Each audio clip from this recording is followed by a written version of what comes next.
You ever walk into a room and feel the energy shift? Not because you said anything, not because you did anything wrong, but because someone decided you didn't deserve respect. Maybe it was a subtle comment, a tone, a glance, or maybe it was loud, someone talking over you, dismissing you, ignoring you altogether. And in that moment, there's a heat in your chest, a tightness in your jaw, a voice inside you screaming, "How dare they?" But there's another voice, quieter, sharper, the one that whispers, "Don't react, calculate." See, we've been trained to think that when people don't respect you, you need to snap back, speak louder, prove them wrong. But what if I told you that's exactly what they want?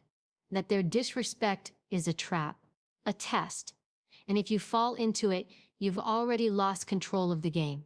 What if instead of fighting for respect, you learned how to handle it like a strategist? Cold, composed, unshakable. Some people disrespect you not because of you, but because they can't control you. Because you don't play small to make them feel big. And because your presence reminds them of everything they're not. So they poke, they push, they try to minimize you. But here's the truth.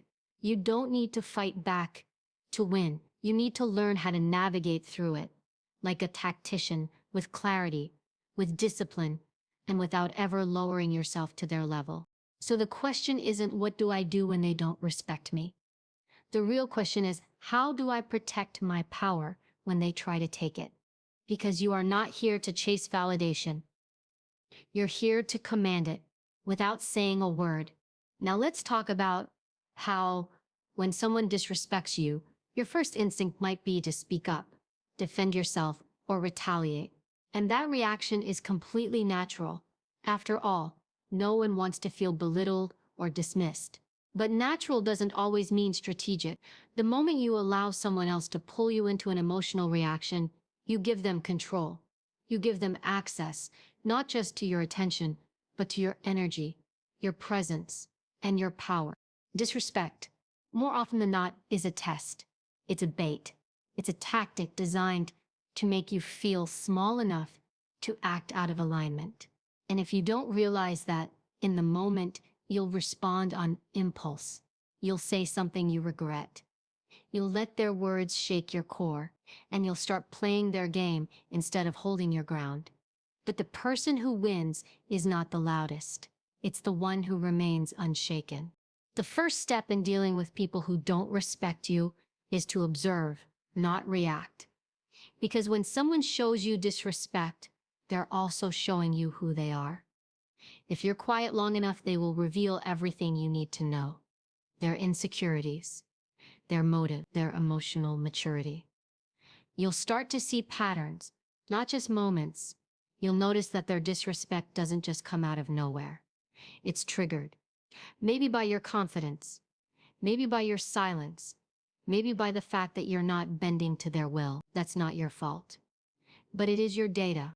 Observation is one of the most underrated forms of power. When you're emotionally neutral, you can assess, you can study tone, body language, timing. You begin to see the difference between someone having a bad day and someone who consistently treats people like they're beneath them. There's a difference between a mistake and a mindset. And you only get clarity on that difference if you stop inserting yourself into every moment where you feel disrespected. Now here's where it gets deeper. When you observe, you also begin to realize what part of you gets activated by the disrespect. Is it pride? Insecurity?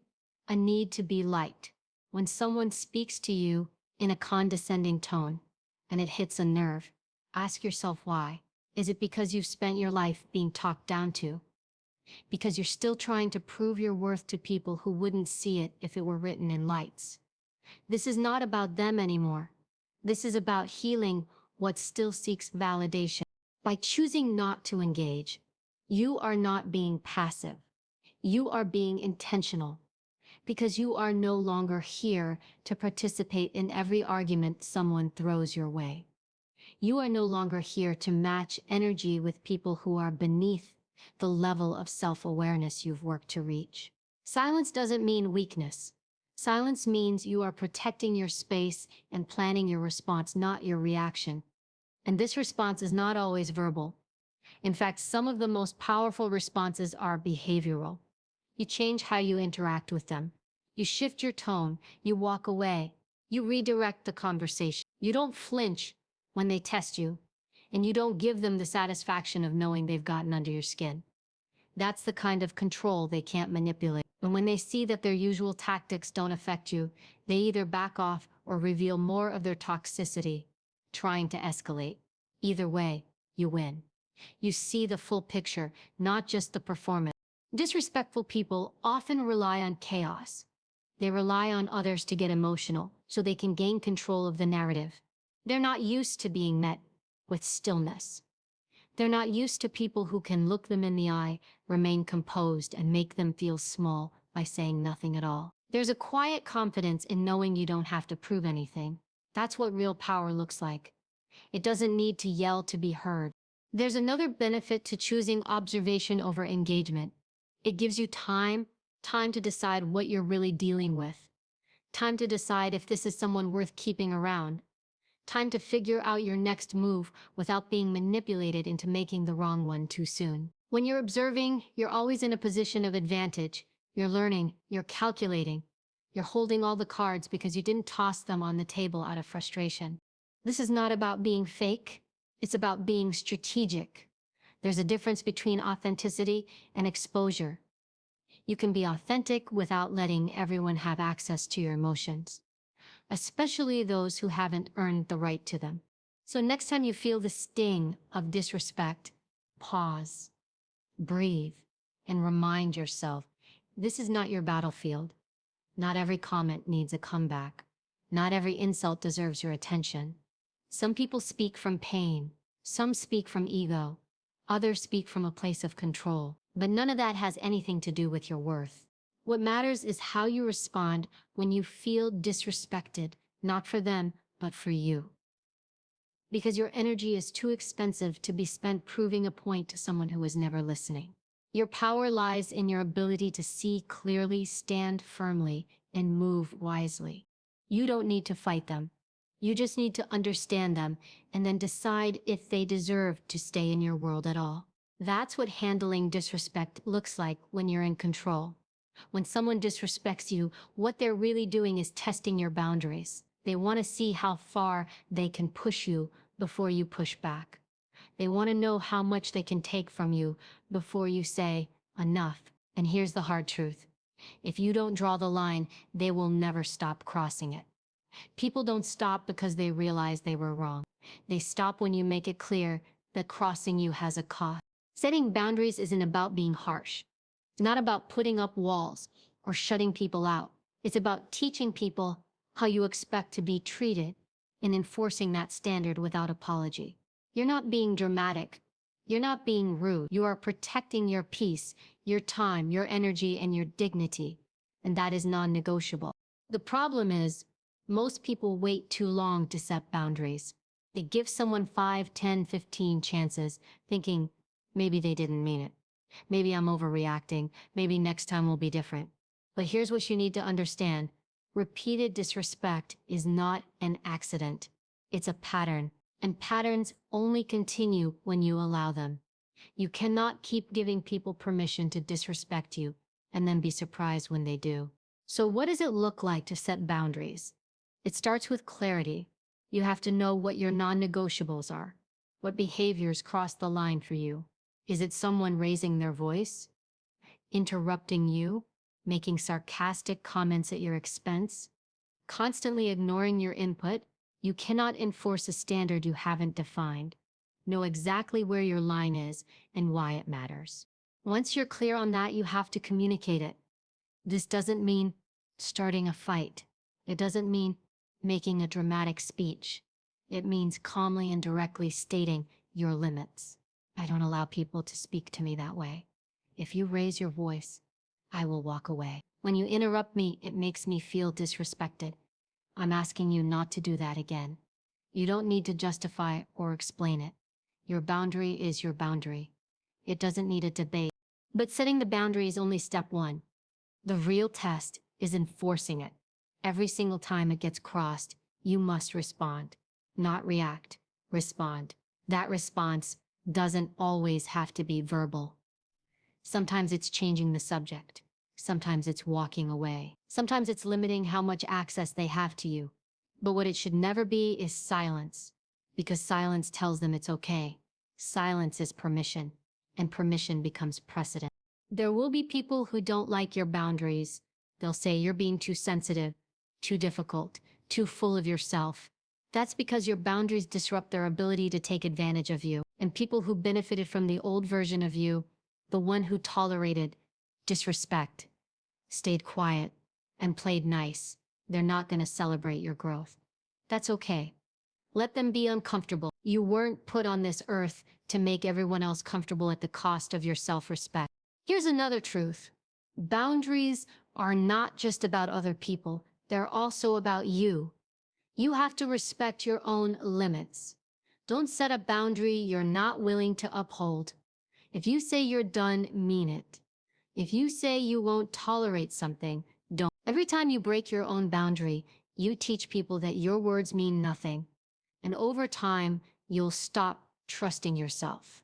That's the real damage. It's not what they do to you. It's what you allow that ends up breaking you down. And listen, sometimes enforcing a boundary means losing people. That's not failure. That's clarity. If someone walks away because you demanded respect, they were never there for the right reasons. You don't have to beg people to treat you right. You don't have to keep toxic connections alive just to avoid feeling alone. Loneliness with self-respect is better than company built on disrespect. Boundaries are the highest form of self-love. They say, I value myself enough not to let you harm me. And they create space for people who actually deserve to be in your life. When you start enforcing your limits, you stop attracting those who feed off your silence and start aligning with those who honor your strength. Your energy shifts, your confidence builds. You no longer need to prove yourself because your presence demands respect. So if someone continues to cross your lines, it's simple. Reduce access, not with drama, not with a scene, with discipline, with clarity, with silence, where your energy used to be. Not everyone deserves front row seats to your life, especially those who can't show up with basic human decency. You are not difficult. You are not cold. You are not too much. You are someone who knows what they bring to the table and refuses to let anyone treat that like it's disposable. That's not weakness. That's power. And the more you honor your boundaries, the more powerful you become. Because respect doesn't start with them. It starts with you. And once you show the world how you expect to be treated, those who can't rise to meet that level simply won't make it past your front door. When someone disrespects you, what they're really trying to do is steal the frame. They're trying to control how others see you, and more dangerously, how you see yourself. And if you're not aware of that power play, you'll start shrinking to fit the version of you they've projected. You'll start doubting yourself, second-guessing your worth, and defending things that don't need defense. That's how people manipulate without ever raising their voice. They redefine the frame. They change the narrative. And if you don't take back control, you'll end up living in a story that was never yours to begin with. The frame is the invisible lens through which situations and people are interpreted. It shapes perception. And in every interaction, especially when power is involved, someone is setting the frame. If you're not doing it, someone else is. And when people don't respect you, they'll try to frame you as weak, emotional, difficult, incompetent, or disposable. Why? Because it makes them feel stronger. It gives them leverage. It allows them to assert dominance without looking overtly aggressive. It's psychological warfare played out in everyday moments. And the worst part? It works if you let it. If you buy into their version of you, you'll spend your energy trying to undo a narrative you didn't create. That's where the trap is. You can't win their respect by playing in their frame. You only win by redefining the space entirely. The controlling the frame means refusing to accept someone else's definition of who you are. It means not allowing them to dictate how you show up. If someone makes a passive-aggressive comment, for example, they're not just being rude, they're trying to frame you as overly sensitive when you call it out, or too passive if you don't. That's the trap. If you overreact, they win. If you underreact, they win. Unless you take back the frame. Taking control of the frame doesn't mean explaining yourself. It doesn't mean arguing. It means shifting your energy, your posture, your tone, so that your presence speaks before you do. You stop reacting to the story they're writing, and you start showing up in alignment with the truth you know about yourself. And that takes self-awareness, because if you don't know who you are, you'll believe what they tell you. If someone says you're too much, you'll quiet down to be accepted.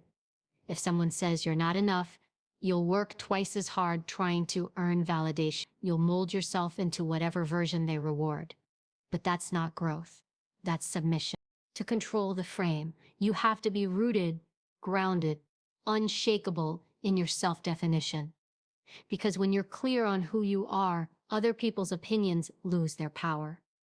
You no longer react to disrespect. You respond to it, not to change their minds, but to remind yourself, this is not about me. This is about them. People who lack inner control try to gain external control by framing others, by undermining, by projecting. So when someone tries to make you feel small, it's usually because your presence makes them feel insecure. And instead of owning that, they try to shift the frame to make you doubt yourself.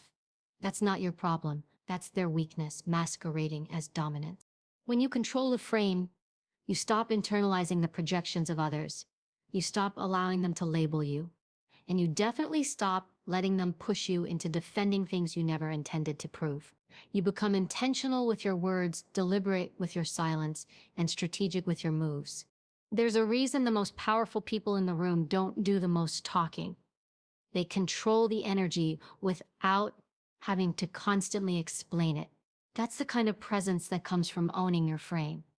You walk in with clarity, confidence, and composure. You don't shrink when someone questions you. You don't collapse when someone tries to challenge you.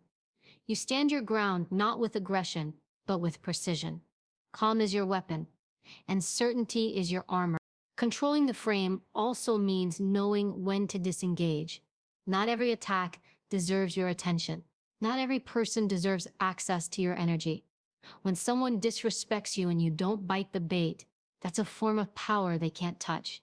They want your reaction. Your silence is unsettling because it shows them they don't get to define you, and that disrupts the narrative they were counting on. This kind of discipline takes time to build, because most of us were raised to react, to defend, to prove. But growth is about unlearning that. It's about replacing the urge to fight back with the strength to stand firm. It's about knowing that the loudest voice isn't always the most powerful. It's the most grounded one. Your frame should be built from the inside out. From your values, your principles, your sense of self-worth. And once that foundation is solid, no external noise can shake it. People will try to label you. They'll try to redefine you, but when you know exactly who you are, their opinions bounce off like rubber bullets. They don't penetrate, they don't leave a mark. They just expose who they are, not who you are. So next time someone tries to belittle you, question your worth, or manipulate the story, pause, breathe, and ask yourself, who's controlling the frame here? If it's not you, take it back. Quietly, clearly, unapologetically. Because once you own the frame, you own the room. And when you own the room, no one, not even the loudest disrespect, can shake your throne. Not everyone deserves access to you, and the ones who disrespect you consistently, deliberately, and without remorse should never be allowed to sit at your table, much less have a front row seat to your life. But here's the key most people miss. Cutting people off doesn't always need to be loud, dramatic, or messy. In fact, the most powerful exits are the quiet ones. No warnings, no arguments, no drawn-out explanations. Just absence. Calm, clear, and complete. We live in a culture that romanticizes the confrontation, the epic moment where you finally tell someone off, where you stand up and shout, I'm done with you. But here's the truth. People who thrive on disrespect also feed off that energy. They want you emotional. They want you to blow up. They want you to react because your reaction is proof that they still have power over you. And when you leave in silence, that's a power they can't touch. That's where your strength becomes undeniable. Walking away quietly is not weakness. It's strategy. It's a calculated move to protect your peace and preserve your dignity. You're not choosing silence because you're afraid. You're choosing silence because you're done wasting energy on someone who's already shown you who they are. And the moment you stop giving them access, not just to your time, but to your attention, you take back control. But knowing when to do this takes awareness. You have to be honest with yourself. How many times have you given someone a second, third, or 10th chance, only to find yourself in the same place, feeling the same sting, wondering why they never change? The answer is simple. You kept giving them access. You kept making room for someone who kept bringing chaos. And at some point, it's not about them anymore. It's about your boundaries, your standards, your self-respect. There are signs, subtle ones, the conversations that drain you instead of fueling you, the people who only show up when they need something, the ones who mock you under the guise of just joking, the ones who interrupt, invalidate, or ignore you when you speak, the ones who chip away at your confidence in small, consistent ways. These aren't harmless habits. They are patterns of disrespect, and patterns that go unchallenged become environments you learn to tolerate. Cutting someone off doesn't mean you hate them. It doesn't mean you're bitter. It means you finally recognize that your well-being is more important than their comfort. It means you've stopped hoping they'll become who you need them to be and accepted who they truly are. And from that place of clarity, you choose to protect your peace. Even if it means walking away from years of history, even if it means disappointing people who think you should just forgive and move on. You are not obligated to maintain connections that cost you your sanity.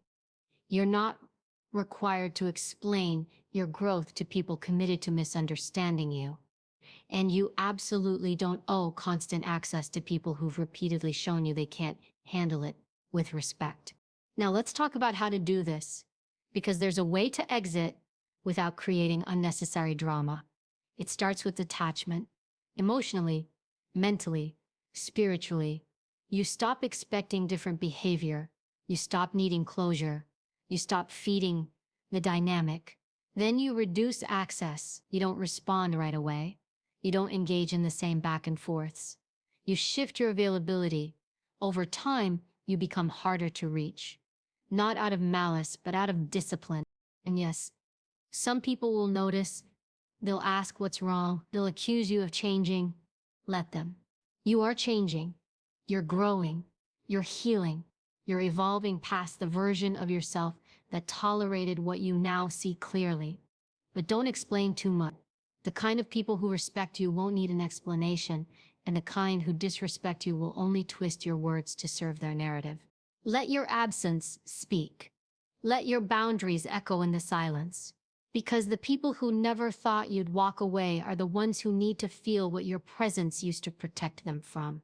Accountability. And when they feel that space, the space you used to fill with grace, forgiveness, and understanding, they'll realize what they lost. But that's not your burden anymore. You're not walking away to teach them a lesson. You're walking away because you finally learned yours. This doesn't mean you become cold or closed off to the world. It means you become intentional.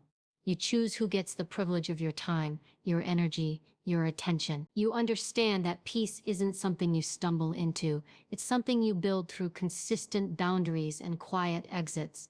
And once you've built it, you protect it like your life depends on it, because in many ways it does. Your mental clarity, your emotional health, your purpose. These things require focus, and focus requires distance from anyone who tries to make you question your worth. So no, you don't owe them a reaction. You don't owe them closure. What you owe is to yourself, and that means cutting off what poisons your progress. Let them talk. Let them speculate. Let them write the story. You don't have to correct the narrative. Your peace will speak louder than any justification ever could. And your future will thank you for the silence you chose over the war they wanted. Because not every battle is worth fighting. Sometimes the real win is walking away without saying a word. When someone disrespects you, there's a natural instinct to internalize it. You start asking yourself questions like, did I do something wrong? Or maybe I should have said it differently. Or worse, maybe they're right about me. That internal dialogue is the beginning of self-doubt. And if left unchecked, it becomes a slow erosion of your self-worth. That's what disrespect does. When you absorb it, it plants seeds of insecurity. And if you're not careful, it will start to shape how you see yourself. But here's what you need to understand. Most of the time, their disrespect has absolutely nothing to do with you and everything to do with them. Disrespect is often a reflection of a person's unresolved issues. It's a mask for their own insecurity, jealousy, or need to control. When someone disrespects you, what they're really doing is trying to hand you their emotional garbage, hoping you'll carry it. And if you pick it up, if you believe it, if you let it dictate your behavior, you've accepted their baggage as your identity. That's how people gain power over you, not through physical control, but through emotional manipulation. The antidote? Don't internalize it, reflect it back. Reflecting back disrespect doesn't mean you return insult for insult. That's reacting, and reaction is what they want. Reflecting means you become a mirror. You show them through your calm, your boundaries, and your consistency that their behavior is a reflection of who they are, not who you are. When you stay rooted in your own value, you strip them of the power to define you. That is control. That is emotional intelligence. That is power without force. Think of it like this. If someone throws mud at a wall and it sticks, they'll keep throwing. But if it slides off without a trace, they stop. Disrespect works the same way. It thrives when it gets a reaction, when it lands, when it shakes you, but when it hits a grounded, unshakable presence and slides off, when it doesn't alter your tone, your self-belief, your direction, it starts to lose its purpose. It stops working. That's what reflecting it back looks like in real life. Let's be clear though. This isn't about pretending it doesn't bother you. It's not about suppressing emotions or becoming numb. It's about processing it internally without letting it corrupt your self-image. It's recognizing this doesn't belong to me and mentally placing it back where it came from. You observe, you assess, but you do not absorb. Because once you absorb, you empower them. You let their narrative take root inside your mind. One powerful way to reflect disrespect is through non-reaction. Not every slight needs a response. Not every insult needs to be confronted. Sometimes the most cutting statement you can make is silence paired with eye contact. No flinch, no defense, just presence. It unnerves people who are used to pulling your strings. They expect a show. They want drama. When they don't get it, they're forced to sit with their own discomfort. Another way is through boundaries. When someone consistently crosses the line and you enforce a consequence without fanfare or emotional overreaction, that's reflection in action. You're showing them this is the standard. You can either meet it or lose access. No argument, no threats, just facts. That kind of detachment confuses and disrupts manipulative people. They expect to negotiate your standards, but you've already decided you're not here to convince them, you're here to protect yourself. And here's something important. Do not seek respect from people who are committed to misunderstanding you. That's a form of emotional bankruptcy. You keep pouring your energy into a vessel with holes. People who don't respect you often know exactly what they're doing. They're testing your limits. They're seeing what you'll allow. And when you keep engaging, when you keep explaining, you're not educating them, you're enabling them. Respect yourself enough to stop over-explaining to the wrong people. Reflect back their behavior by staying committed to your truth, your values, and your inner peace. That's what makes you untouchable. Not arrogance, not ego, but quiet clarity about who you are and what you will and will not tolerate. Now, there will be moments when the disrespect cuts deep, especially when it comes from people you love or trust. And that's where reflection becomes even more critical. Instead of asking, Why are they treating me this way? Ask, why do I keep allowing it? That's where your power lives. In your ability to stop tying your worth to how others treat you. In your ability to say, I see what this is and I won't let it define me. Self-respect isn't built in big, dramatic moments. It's built in the small decisions you make every day, not to absorb someone else's negativity. It's built when you hold your ground in silence, when you don't chase after apology, when you no longer feel the need to prove your value to people too blind to see it. That's not weakness. That's strength disguised as stillness. You don't need to match their energy. You don't need to stoop to their level. All you need to do is hold the mirror, calm, grounded, unmoved. Let their own reflection do the work. Because when people are faced with the truth of who they are, without your emotional reaction to distract them, they either change or they disappear. Either way, you win. And either way, you stay standing, unapologetically, completely, and powerfully. You. There comes a point where you stop asking why they don't respect you and start deciding that their respect is no longer a requirement for your growth. That's where your power begins. Not in fighting back, not in proving your worth, but in standing tall, holding your ground, and refusing to shrink yourself for people who refuse to see your value. The truth is, not everyone will respect you. Some will envy you, some will misunderstand you, some will resent the fact that you don't beg for approval. And that's fine. Let them. Because your life is not a performance. Your strength is not up for debate. You were not put here to convince people of your worth. You were put here to know it and live it, without apology. So walk away when you need to. Set your boundaries like stone. Be silent when silence cuts deeper than words. And when they try to pull you into chaos, remember, power is calm. Power is composed. Power is the ability to protect your peace in the middle of disrespect and still move forward with clarity and control. You don't fight to earn respect from people who thrive on keeping you small. You rise above them quietly and consistently until your very presence makes noise, even when you say nothing at all. Handle them with grace. Handle them with strength. And never forget, silence, discipline, and self-respect are the weapons they never see coming.